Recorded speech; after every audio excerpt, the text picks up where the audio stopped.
सतगुरु तेरा ही आसरा। आप सभी ने सुमन करना है जी। जिन्होंने डेरा सज्जा साहब के नाम गुरु मंत्र नहीं लिया है, वो सर्वधर्म का जो साझा नारा है, धन धन सतगुरु तेरी आसरा, इस पवित्र नारे का जाप कर सकते हैं।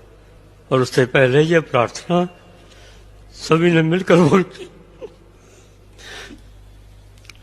हे परमपिता सतगुरु परमात्मा, हे परमपिता सतगुरु परमात्मा, आप हमारे गुरु। आप हमारे गुरु। एम जी संत डॉक्टर गुरमीत राम रहीम सिंह जी इंसान को जी संत डॉक्टर गुरमीत राम सिंह जी इंसान को जल्दी से जल्दी परमानेंट हमारे बीच ले आए जी। जल्दी से जल्दी परमानेंट हमारे बीच ले। हे एम जी गुरु जी, हे जी गुरु जी, आप जी परमानेंट हमारे सामने पधारो।